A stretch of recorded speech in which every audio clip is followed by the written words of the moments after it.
Regarde ce que tonton Algébrie t'a préparé avec amour, le corrigé de l'exercice 2 du bac tombé en métropole aujourd'hui même. Voilà, regarde bien l'énoncé, on enchaîne, moi j'attaque avec la question 1, partie A. Donc c'est de la lecture graphique et on veut déterminer le nombre dérivé f' de 1. Pour rappel, quand on fait de la lecture graphique, le nombre dérivé, c'est le coefficient directeur des tangentes. Donc on se place en 1 et on regarde la tangente à la courbe au point d'abscisse 1. Donc ici, le point d'abscisse 1, c'est exactement grand A, et la tangente, l'énoncé nous dit que c'est TA.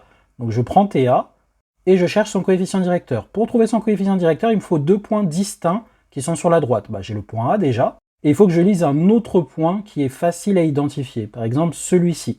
Il a pour coordonnées 0 et 1, 2, 3. D'ailleurs, faites gaffe, vous ne faites pas avoir, c'est un repère orthogonal, pas orthonormé.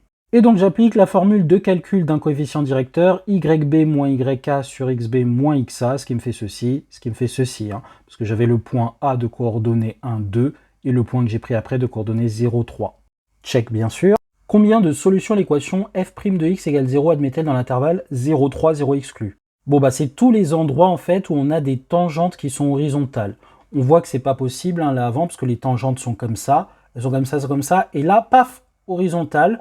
Les tangentes horizontales, c'est la dérivée égale à 0, et ça se produit en des extrémums. Pas que, mais déjà en des extrémums. Donc on en a un ici, ça descend, ça se tac, re-horizontal ici, puisqu'on a un minimum, et ça remonte, et voilà.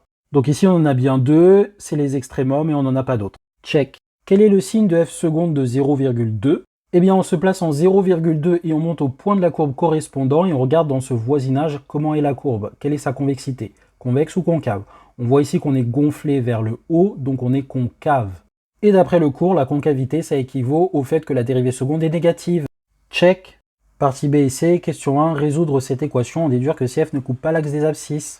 Polynôme du second degré, on calcule le discriminant, tu connais les bails, il est strictement négatif, on n'a aucune racine réelle, et donc le signe du polynôme, c'est le signe du coefficient dominant 2 strictement positif, partout sur R. Donc peu importe le grand X ici réel, on a que toute cette expression-là est strictement positive. En particulier, si on pose grand X est égal à ln de X, eh bien on a que toute cette expression est strictement positive. Puisque j'ai remplacé grand X par ln de X, j'obtiens bien ceci. Et ce, peu importe petit x strictement positif. Et justement, petit x est strictement positif, donc le produit des deux, qui vaut f de x, son expression pour rappel, est bien strictement positif. Or, on n'a que si f coupe au x, si et seulement s'il existe un x tel que f de x est égal à 0, un x dans R plus étoile bien sûr. Or, elle est différente de 0 puisqu'elle est strictement positive, quel que soit x dans R plus étoile, et donc CF ne coupe pas l'axe des abscisses. Check. Déterminer la limite de f en plus l'infini.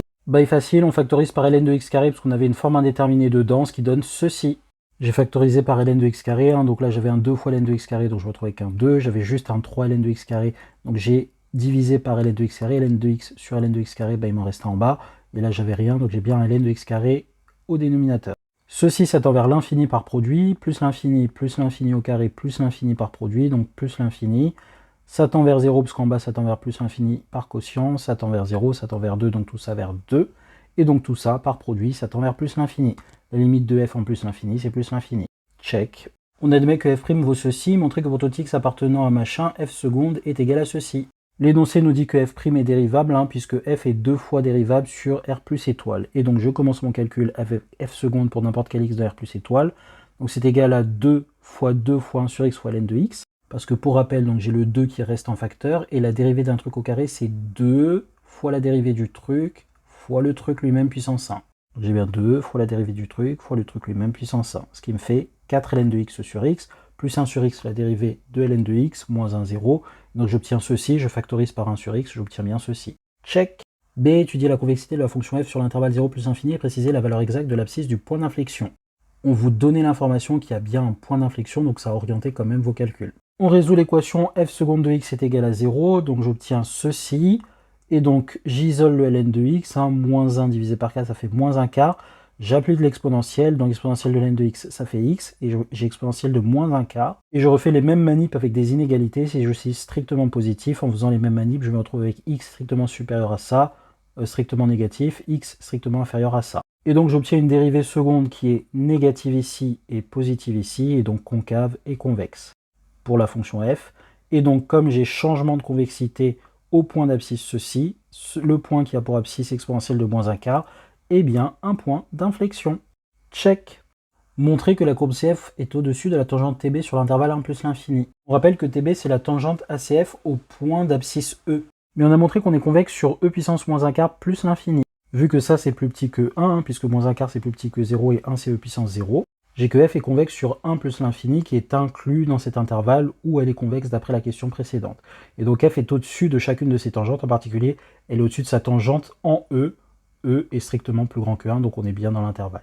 Bon, on ne nous demandait pas de l'écrire en termes d'inégalité, mais ça pouvait donner une inégalité sympa. On a cette inégalité pour tout x dans cet ensemble. Bon, on le cherche à la question d'après, en fait, l'équation de la tangente, donc bon, hein, on ne demandait pas ça. Check. Partie C, calcul d'air, question 1, justifier que la tangente TB a pour équation réduite y est égal à 2x moins e. Juste des bails calculatoires, hein, on applique la formule y est égal à f' de truc, facteur de x moins truc plus f de truc, puisqu'on prend la tangente au point d'abscisse petit e.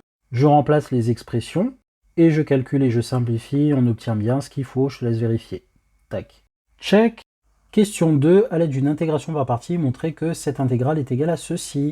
Ils étaient gentils, ils vous disaient qu'il fallait faire une IPP. Les vrais savent, on utilise la méthode LPET, L logarithme, on a du logarithme, donc c'est lui qu'on va dériver, c'est lui qu'on va primitiver, on se pose pas plus de questions, c'est parti.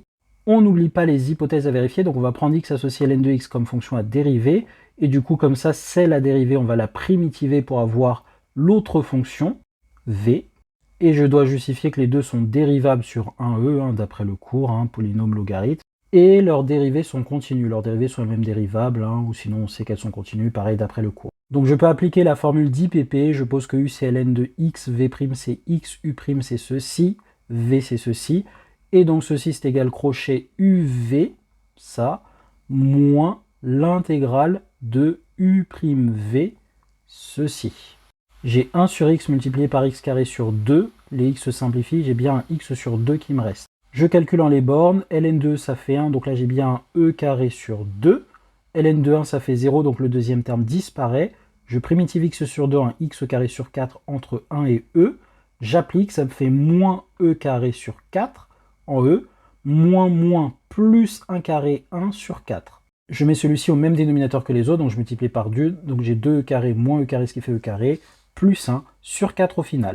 Check. Question 3, on note A, l'aire du domaine assuré sur la figure délimitée par la courbe CF, la tangente TB, les droites d'équation x égale 1 et x égale e. Celle-ci, poteau. On admet que cette intégrale vaut cette valeur, on déduit la valeur exacte de A en unité d'air. Essayez de calculer cette intégrale en commentaire, ça peut être un bon entraînement, il faudra faire 2 IPP. Et vous choisissez comme fonction à dériver ln de x carré. Et pour la deuxième intégrale sur laquelle il faudra refaire une IPP, pour celle-là, vous réappliquez LPET. Bon, quoi qu'il en soit, nous on veut l'aire de notre domaine. Cette aire, c'est l'intégrale de f moins l'expression de la tangente. Pourquoi? Parce que f est au-dessus de TB d'après la question 3C.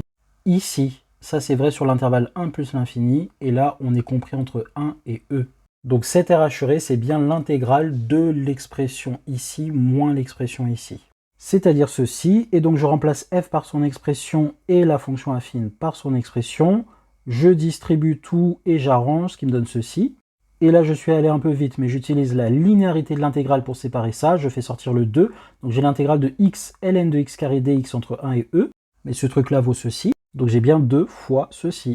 J'ai un moins 3 qui sort par linéarité de l'intégrale de 1 à e de x ln de x dx, qui vaut ceci d'après la question précédente. Là, pour rappel. Et l'intégrale d'une constante entre 1 et e, c'est cette constante fois la différence des bornes. Donc ceci. Je mets tout au même dénominateur sur 4, ce qui me donne ceci, et après simplification, j'obtiens ceci en unité d'air. Check, regarde bien les étapes de calcul en faisant pause. Allez, je te laisse prendre tout l'exercice, et n'hésite pas à poser tes questions en commentaire si tu en as. Bisous!